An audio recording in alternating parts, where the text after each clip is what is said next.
Welcome to the Wander Mode podcast, where we celebrate the fearless spirit of women embracing life's wanderings. Where every story is a spark of inspiration and reminds us that sometimes the most beautiful moments happen when we simply embrace wherever the journey may lead.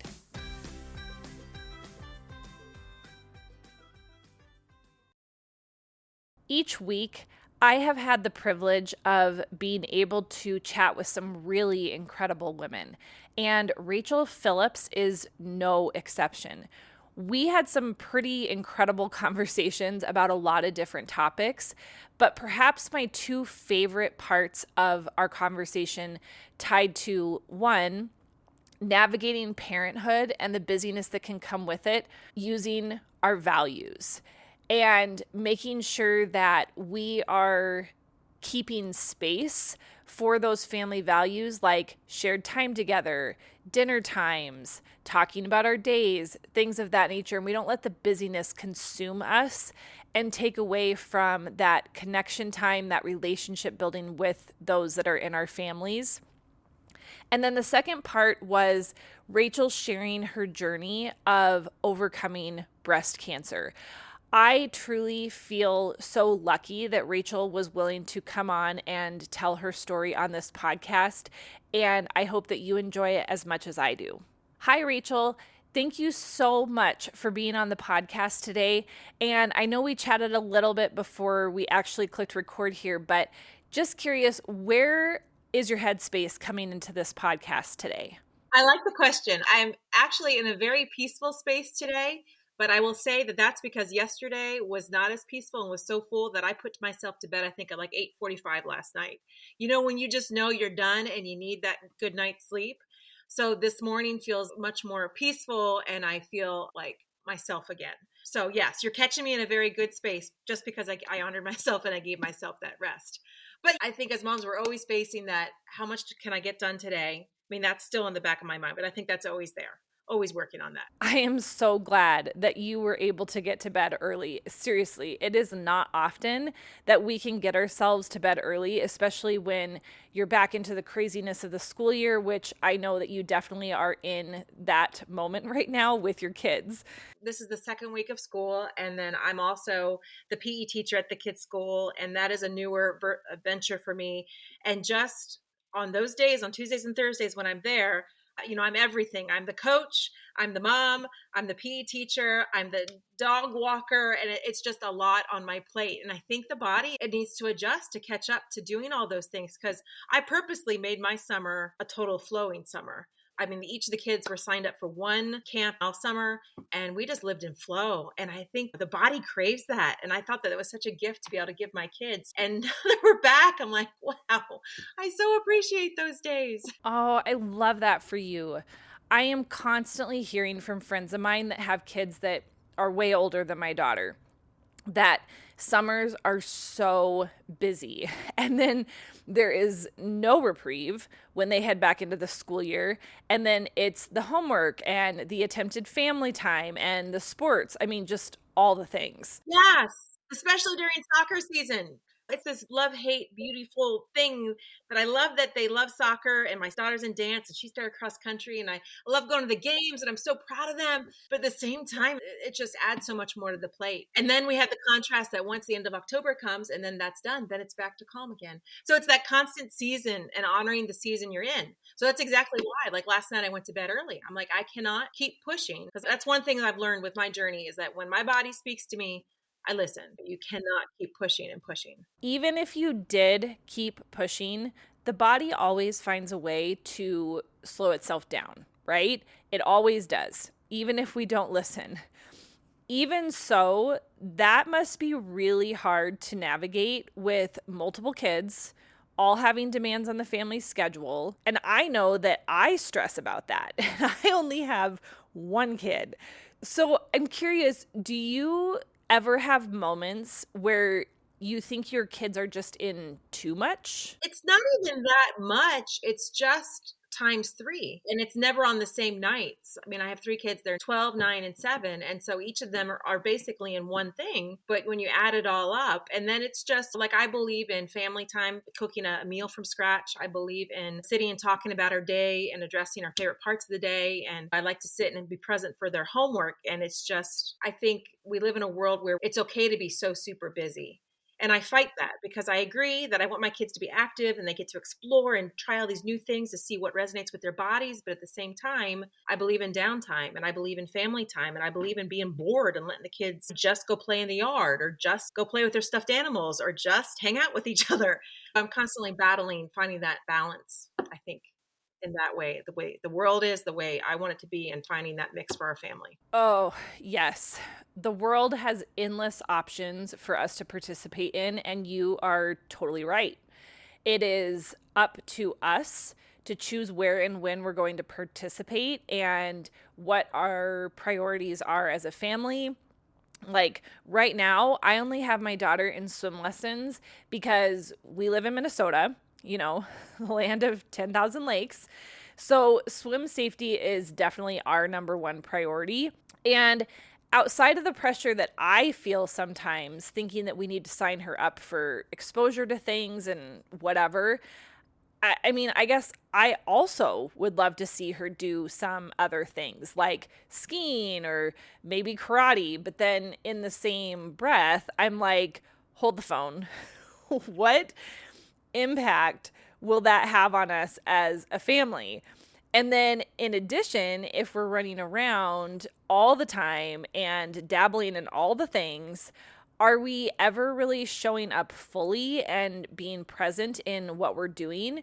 Or are we just frenzied and barely present? So, I don't know. I'm just thinking maybe I will just wait until she asks me to be in the things. I don't know. Well, then you're just showing up out of routine and habit like everybody else and not being conscious of what aligns with how you desire to live your life. And we were like you as well.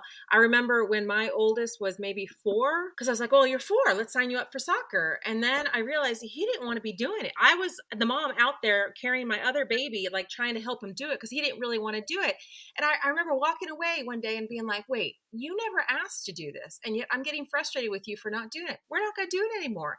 And I decided right then I was going to wait until he asked to do something. And I remember the day, I think he was like 7 or 8, he asked to do ice skating. I was like, let's do it, you know? Because again, it was just my idea of, oh, you should because you're this age. And then it was like, pull back. Same thing when I stopped nursing. I was like, oh, well, now you're supposed to drink milk. The child never liked milk, couldn't get him to drink milk. I was like, wait, maybe your body naturally knows it's not supposed to consume milk. So we're not going to do milk. So it's just like learning. I think your firstborn teaches you that a lot of times, unfortunately, maybe fortunately, however you want to look at it. I love that you brought up firstborns. And the reality for me is that I will only ever know my daughter as a firstborn and a lastborn, aka only child, because that is our family makeup. But I'm curious, what are your thoughts on birth order and the impact that that has on who we end up becoming? Or do you think that there is more of an impact from your parenting style changing because of what you learn from the first, and then that impacts each kid that comes after the first? I mean, are your first and third different? Yeah. No, my third is completely different. And I think because she is the third and I have 2 boys and a girl, she's always wanted to do all the things. And I almost have to do the opposite with her, being like, okay, you can pick one because I just believe in getting enough downtime, getting enough sleep, and you cannot do it all. You have to pick and choose sometimes. I feel like your oldest kind of grows up slower because you're aware of that. And then your youngest grows up faster. And I witness it and I'm trying to pull her back and speed him up a little bit.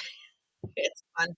It's interesting raising children, and they're also different. And now, not only are you raising your own children and recognizing that they're also different, but you're also a PE teacher at their school and teaching so many more kids. How did you end up in that role? Funny, my kids go to a private school. It's an arts-based school. I love it.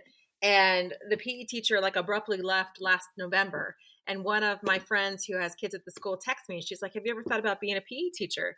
I mean, and I've always been into wellness. I've always been fit and I've done marathons and triathlons. I was like, oh, well, that could be fun. And so I did it thinking I would just do it last year. It was just 2 days a week. But it was beautiful being at the kids' school and watching my kids interact with their friends and getting to know their friends really well. And then I always get like 12, 15,000 steps because I'm always walking. So I look at it as like this, long day of just working out.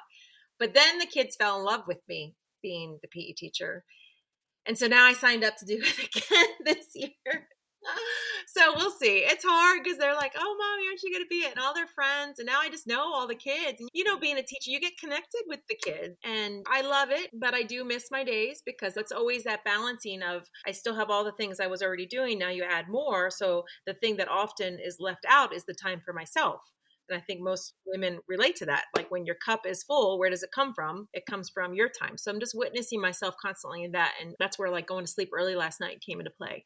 Just pulling back on the things that I can because I can only do so much. For the majority of my teaching career, I actually wasn't a parent myself, but I learned so much about kids, their different needs, their different ways of motivating them, how to build relationships differently with each of them. And because I taught middle school, which, is a rather emotional time that most of us would never want to go back to, parents were constantly asking me for advice at conferences and such as though I was a parenting expert. And I often wonder if I had had my daughter earlier on in my teaching career, how might that have changed who I was as a teacher? But one thing I do know is that teaching drastically impacted, for the positive, how I navigate parenting. How has teaching changed the way that you're navigating motherhood, if at all? It's cool. So my oldest is 12. He's in sixth grade and it goes kindergarten through eighth grade. So I'm witnessing some of the older children just preparing for like, what are we in for? What's going to happen next? Which has been interesting too, to be like, wow, there's going to be a shift. I know it's going to happen where he's going to go from being 12 to all of a sudden being like a teenager. And I'm just kind of waiting for it. Oh, yeah. I hear you on the seeing future stages and waiting for it sort of mentality. After teaching for 16 years, and I only taught seventh grade, I have a pretty good idea of what we are headed toward at 12 years old. But even now, I feel like my daughter is 4 going on 14 sometimes. It just goes by way too quick. One thing I want to go back to is that you said that you've always been into wellness, fitness, etc. Tell me a little bit more about what your journey in that realm has been like. Yeah, I think I've always been a driven person. I love to challenge my body. My dad was a retired Marine. And so just witnessing him, we always were a very active family. And I think I started running when I was about 12. And I used to run races with him, and it was this connection. I'm the oldest of 4, and to have his one-on-one attention, you can really chat about anything while you're running because it's not like either one of you could yell. So it was always like a beautiful thing. And we did races together. And then I did cross country and track in high school. And then I learned that running for me was my source of meditation almost because I never really listened to music. It was just my time to be in nature. And that's where, as I've gotten older, I just know like that's where all my ideas flow from. And if I have any type of challenge or problem, the clarity comes. And I ran throughout all my pregnancies. Actually, my first 2, I ran till I was about 32, 33 weeks pregnant with both the first children. And then after the second, I had the diastasis recti where everything was split. And then I worked with a trainer, got it healed, and then got pregnant with my third. So by my third, that's when I decided to start walking. I was like, okay, I was 38. We're going to walk for this one, which was beautiful. Now it's interesting because I've gone through seasons because then post my journey, I stopped running because my body had to do a lot of healing. And then I really embraced long walks now, just at the phase. I'm 45 years old now. And it's not that I'm never going to be a runner again. It's just honoring again where you're at, where your energy's at, and not making it mean anything. Like because I was once a runner and now I'm not running, it doesn't mean that I'm older or not fit. It's just the seasons. And that's the season I'm in. I'll go for like a 3-mile walk in our woods. It's hilly and everything. And it's just where I'm at. Oh, that hits a chord with me.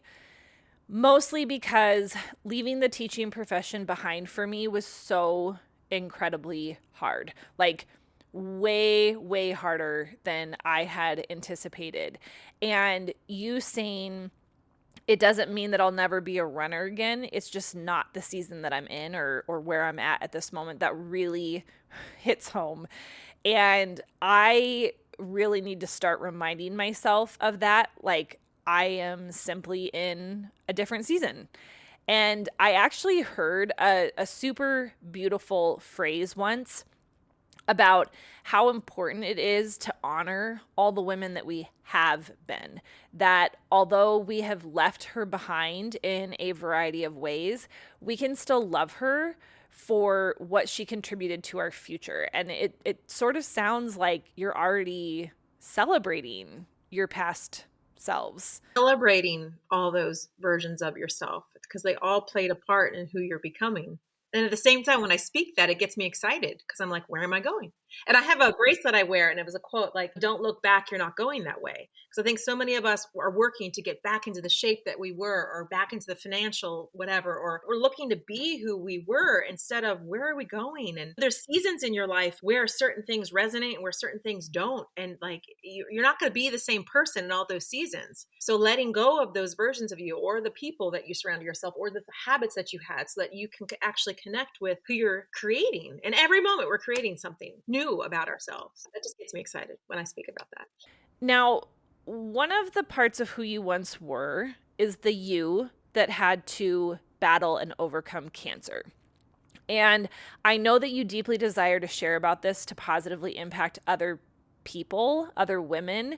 So, can you tell me, did you find it yourself? And what do you want other women to know about your experience? This is the part I love to share because I think it's so empowering for other women to know. I mean, I did find it myself.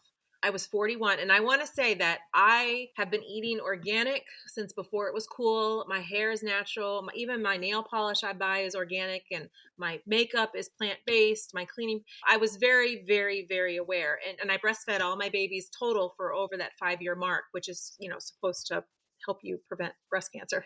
But I found it at the age of 41. So everything shut down with COVID in March.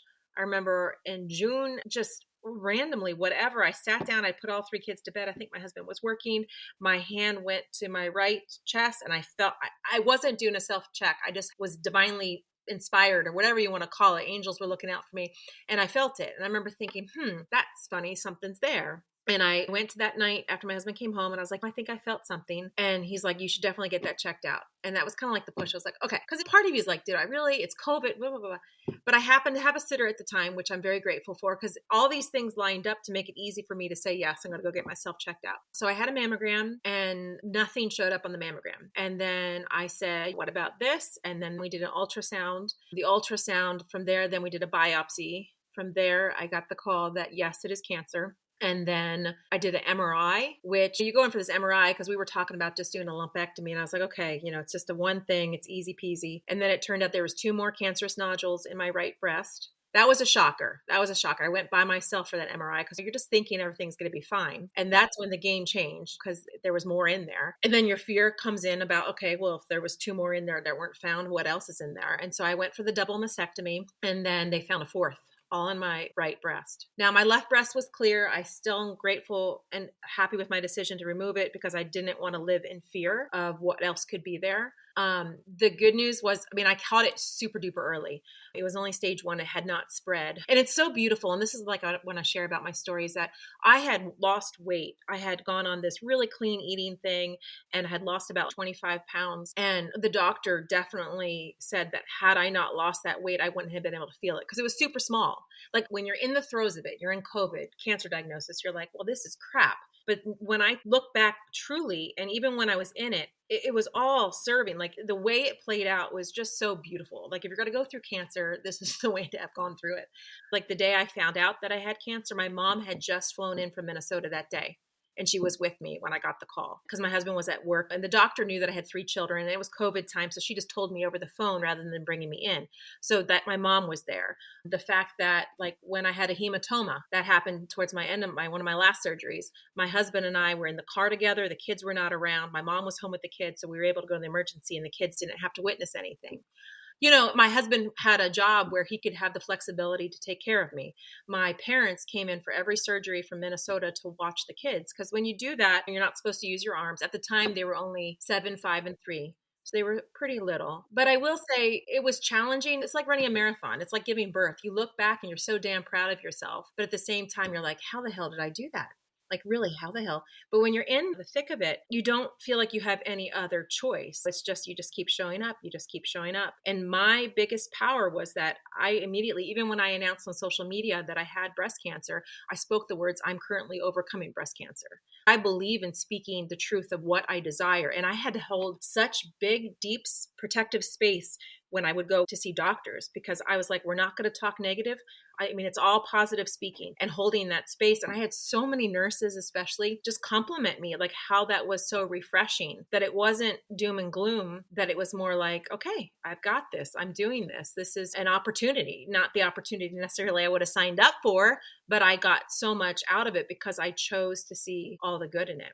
And one more beautiful story. Well, I have two. This is like part of the healing, just to speak it and to share it and to remember, like when you talk about the seasons you are and how we're always processing different versions of ourselves. This is me celebrating that version of myself that went through breast cancer. I'm no longer that woman. Like, I have detached. I don't look at myself as anything related to cancer other than it was an experience that I had that made me who I am now. But one thing I remember was my daughter. She was like your daughter's age. She's about 3.5. And it was before I had my first surgery. And I was having a moment. I mean, I had tons. This is not like I went through this without having emotions. It's not that. It's just when I spoke it, I spoke positively. But I was having a moment where I was crying. The boys were downstairs playing. She came over and she sat with me and she put her hand on my thigh. She's like, Mommy, we are here for you. It's going to be okay. And then she sat down next to me. She goes, I'm just going to be with you so you're not by yourself. Right then in that moment. Like, she wasn't trying to fix it. She wasn't like, Mommy, why are you crying? She wasn't trying, can you stop, or trying to even make it. She just let me be in that moment. And it was like new to honor it and just to be a woman with me in that moment. And it made me so freaking proud, because part of me is like, oh my gosh, what am I doing to my children? They're having a mom go through breast cancer. But when I saw that, I was like, look at what my daughter's getting to up level to. Look at what we're getting. So yeah, that one got me. And then the other one that really got me was my husband, because I don't think anything ever prepares a loved one how to witness their loved one in pain or anything. But when I came home from the hospital after my first surgery, that was the other thing, because you're in COVID, no one could come in with you.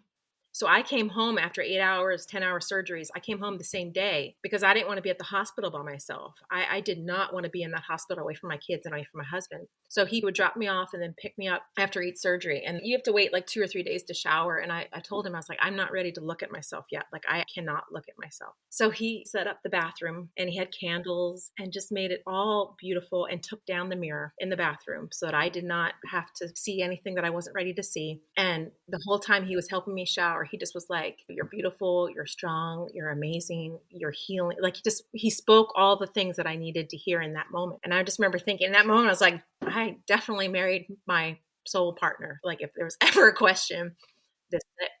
Wow. I mean, I'm a little bit at a loss of words. That is quite the story. And for such an impossibly tough situation to unfold, like you said so beautifully, I mean, what a gift that it played out the way that it did if you have to go through something like that.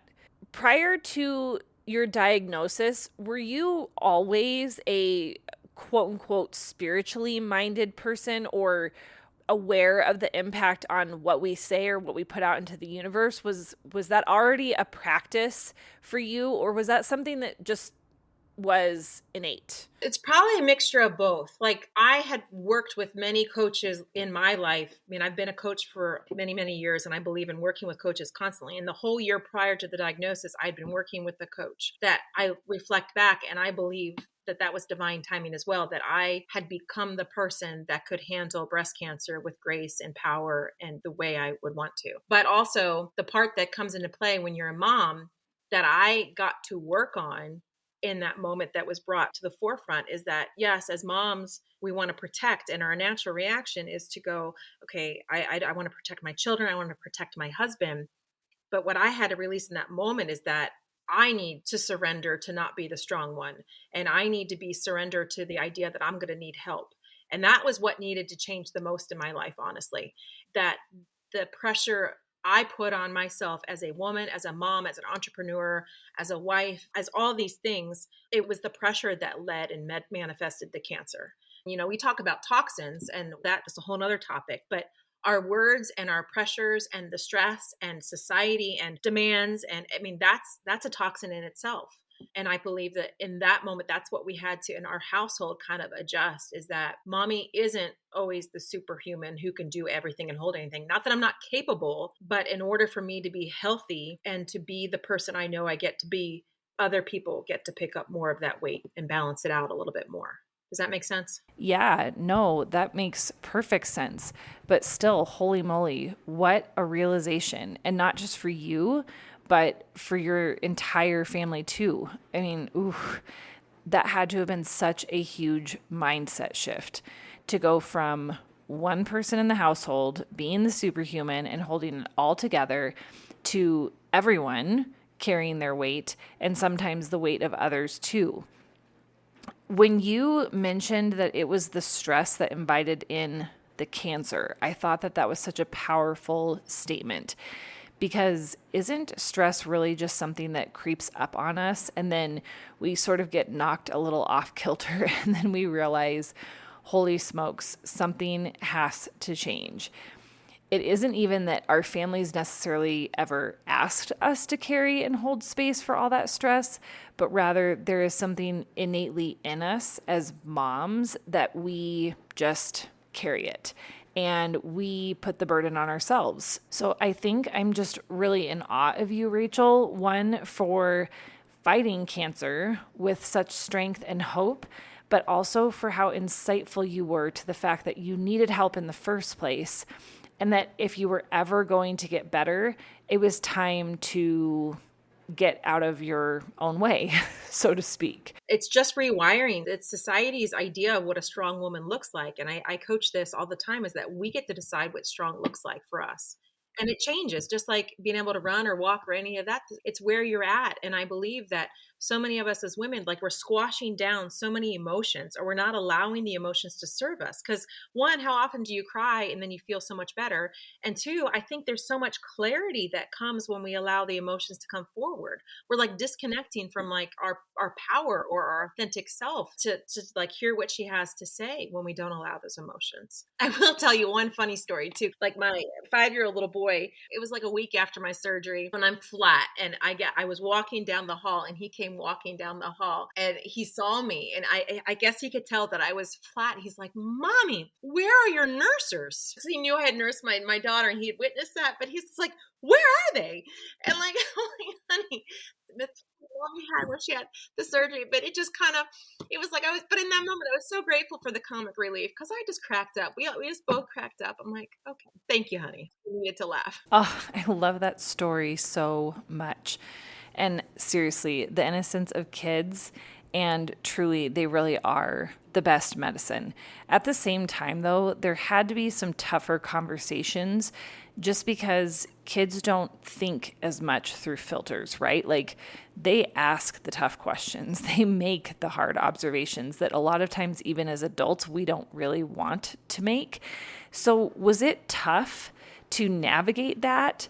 Or did you want them to be as aware of the process as possible? When I was going through the surgeries, I didn't really show the kids all that. But then post surgery, once I had my implants, my daughter has seen me naked because I wanted her to still see a strong woman. But then it's interesting because we've had the conversations very openly that these, as much as they are my breasts, they're not my natural breasts. Before I had implants, I mean, I was like an A, maybe a small B, and I went for a C, just kind of like, well, if I'm going to do this, I'm going to whatever.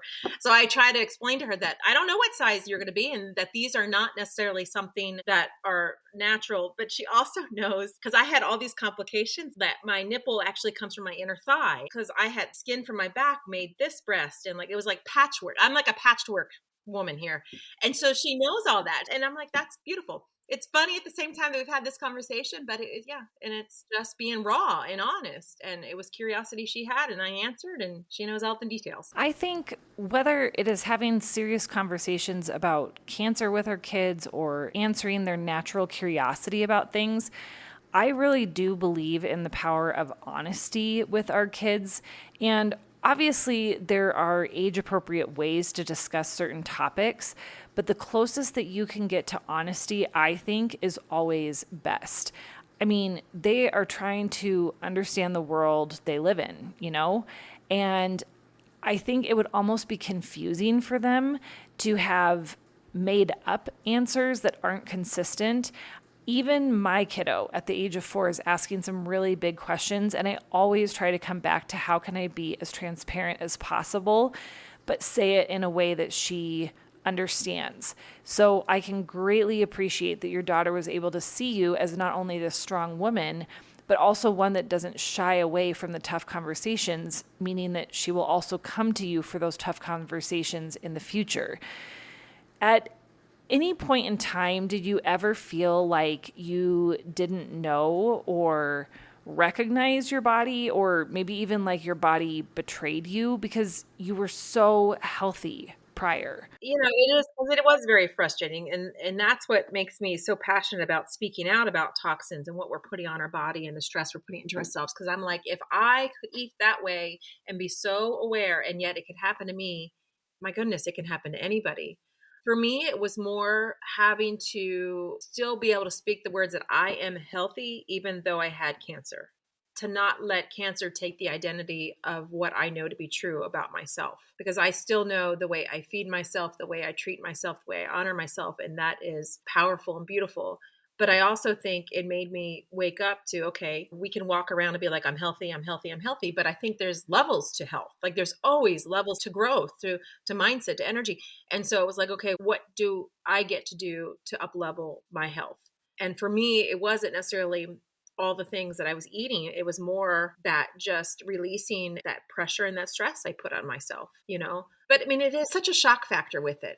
I think it's more like immediately you just want it out of your body because you want to get back to normal and then to heal from there. But it's sometimes I feel like you don't even have that much time to process it all too, because you're just like, there's the next steps and you do the next step. And I would say to anybody who's going through anything like that, everybody's there to support you in the beginning, and everybody's there and wants to help, and you're going through the motions. And that's almost in many ways the easier part. It's the part when everything's closed up and everything's done and everybody doesn't asking as much. And to me, that's where the real healing starts. And that's where you have to be able to even looking at yourself and processing what just happened and the whiplash of it. That's probably the more challenging part. I wouldn't have even thought about that as being one of the tougher times, the time when people start to move on and offer less support, but you're still very much going through the thing. Well, you always know. As much as I've healed, I'm always aware. And it's like the rest of the world kind of goes on and forgets. And yet I'm very aware of my story. And that's a weird thing too. Like when you have something that happens to you that no one sees all my scars, but I got a bazillion and I see them and I feel them and I know I'm there. So I walk around and no one knows. It's like I went through this massive up level and I'm all different and I'm changed for the better in many ways.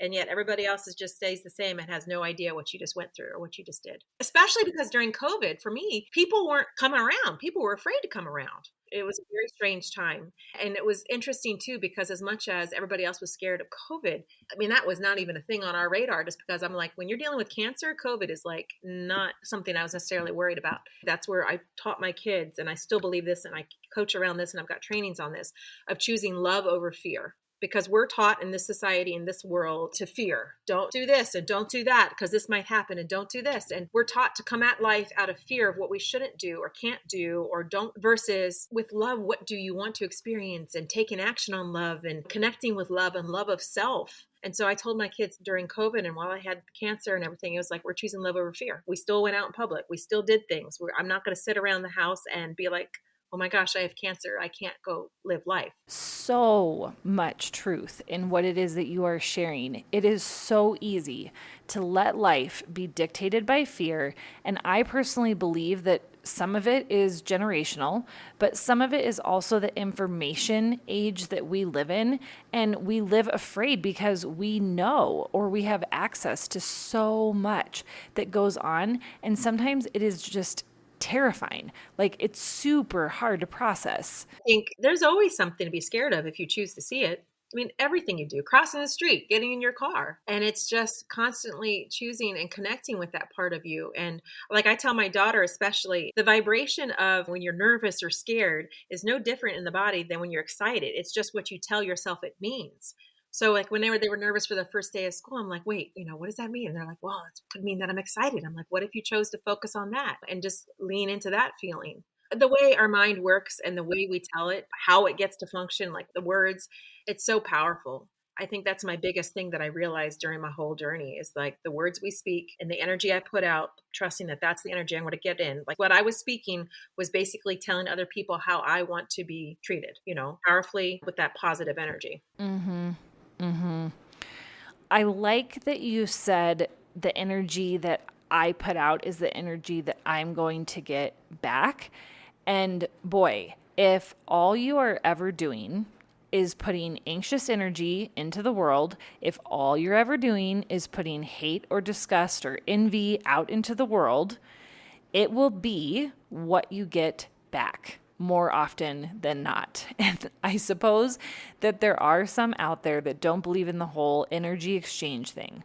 But if anything, you should believe that if you are putting something out into the world, that it will come back to you in some way because we are all human and we often reflect what is around us. And speaking of what we put out is what we're going to take back in, I want to talk about the women that you work with and the big shift that you made to being a lot more hormone health conscious. Like, in what ways have these partnerships impacted the way that you are showing up in the world or what you are receiving from the world? Yes. So I have been coaching for many, many years. I started out in health coaching, evolved into then coaching moms, postpartum moms, like I'm finding themselves within motherhood. And as my growth has happened, as a mom and everything, I now really love coaching entrepreneurs or driven women basically on being the foundation of their lives, like really showing up fully for themselves first and knowing that the dream life they desire is going to flow out. I've witnessed too many, myself included, of women searching to create out of their own energy. And then we're breaking ourselves in the process of having it all. And to really just reverse that. And for a lot of us, that takes undoing beliefs and that takes getting out of the habits that aren't serving and really working on your mindset. And when you have someone come into your life with you and work so intimately with you, it's like the rewiring of how you're showing up and how you're thinking so that you can connect with that future self and that woman you desire to be. Kind of like, you get out of your own way. That's what I like to help women do. And it fuels me. I love it. It's such a passion of mine because I think we as women, we have a lot of pressure on ourselves. I mean, there's a lot of pressure from society. I mean, it's a lot, whether or not you're a mom or not, because everybody's going through their challenges. It might not be breast cancer, no matter what it is. If it's a challenge in your life, it is a big deal in your life and it's a game changer and a huge opportunity. And that's what we work on. But then in March earlier this year, I partnered with a company called Hue and Grace. They're a newer company, but they're all about hormone health and they are third party tested. All their products are absolutely free of endocrine disruptors. And those are the things that link to hormonal imbalances, early menopause, disease, and cancers. So it's all about hormone health. And so obviously that was really near and dear to my heart. The average woman, it's so scary, is putting on 168 chemicals in, on, or around her body every day. Like it is massive. Men only put on about 80. And here's the thing that just blows my mind. We want to show up as these amazing powerhouse women doing all the things, taking care of the kids and running a business, but we're putting all this crap that all it is like stifling us and sucking our energy and sucking out who we are. I mean, hormones, it's definitely a passion of mine. They have products that go in your body, like multiple supplements, something called Hydrate and Detox. I'm all about detoxing. It's amazing. And then they have products for body butters and facial creams and cleansers, and then they also have cleaning products. But I want to be the voice of what women can do to help themselves. When I was 38, 39, and I started to feel like my hormones were a little wacky, you get told, well, welcome to early menopause. And I think there gets to be a voice bigger than that. Like, I want to help women with what can you do? We can work on your energy, we work on your mindset, and we can remove toxins. We can detox. And when I talk about detoxing, I talk about detoxing on all levels, mind, body, and energy. And that means sometimes even people, like in actions, and especially raising little girls, right? Like my daughter, we are so conscious of what goes on her body. She uses the body butter I buy from Hue and Grace because I'm like, she's not going to fall into that stereotype of putting 168 chemicals on her body. I am honestly stunned at the numbers you are sharing. I never would have guessed it was that many that we were putting into our body. But I guess by the time when I think about it, what is in our food? What is in our makeup? If we cleaned that day, are we touching chemicals from a spray bottle, etc.? I guess I could see how that could really add up. So then, are you also super conscious in your household about what you eat then too? Like, I let them indulge here and there, so it's not, oh my gosh, you can't have it. But we, post my cancer, we became primarily gluten-free and dairy-free. I let them have it at certain places. But my oldest at 12, he's very health conscious and he's very aware of why we do it. He takes ownership of it. Sometimes he's the kid that will go to a birthday party and choose not to eat the cake because he's starting to see, like, it's not just cake, it's what else is in there. And he knows that there's alternatives to the way we get to eat. But it's hard for little kids because they'll come home and tell me that all their friends have all this stuff in their lunch boxes and why can't we have it? They just don't understand why other parents give it to their kids. And I come back to love. I'm like, in kindness, that every parent is doing the best for their children. They just maybe don't know yet. So we don't judge. We just offer kindness and respect. And this is the way we live and this is the way we eat. But it goes to even the way we live our life. Like the certain video games my 12-year-old doesn't do. We don't go to McDonald's. Like, it's just the big picture of what I coach around is connecting with how you desire to feel in this life and then taking action on her daily. And what does that look like? And does it connect? Does this action connect with how I desire to feel? No. Okay. Then we're going to remove that. Just constantly checking in with that. Such a good reminder, truly, to think about your values, your family's values, and determine if something in life doesn't align. And if it doesn't, then change it. We are the authors of our own lives. And fortunately, we have so many options nowadays, and maybe too many options. But there really isn't an excuse anymore to not live life aligned to the things that matter to you. And the only big one that I see that often gets in the way is like a financial barrier. But even that, you have to vote with your dollar. And so even if you can't afford the organic, clean, whatever option, is it something that you could forego using at all? But then all of this knowing as well takes some research too, I would imagine. And life is just busy. Life gets busy and sometimes it's easier to do certain things, but we got to be looking at the big picture of how every moment, every day, every decision, you're creating your dream life. It is making sure it's connecting in it. You're fueling that the way you actually desire to. Oh, I just loved this conversation on so many levels. First, because I appreciate your willingness to put your story out there in hopes that it will positively impact others, which, as you know, this podcast is all about that. But also because your words are wisdom and they're such important reminders for me that I really need to be checking in on a handful of things, maybe right after this episode. So, Rachel, where is the best place for people to connect with you after the episode? Well, I'm Rachel Lou Phillips on Facebook, Rachel Lou Phillips on Instagram. My website is Rachel Lou Empowerment. I'd say Facebook, Instagram, and then the website would be the best way. Thank you so much for chatting with me today, Rachel. I know that your story is going to resonate with so many. This was a lot of fun. And I'm always grateful for the opportunity to heal even more deeply. So thank you. Thanks for wandering with me today. If you were inspired by this episode and think it would ignite a spark in a friend, don't hesitate to share. And if you're craving more from the Wander Mode community, hop on over to Instagram at WanderModeCo. Meet you in the next episode, and until then, wander on.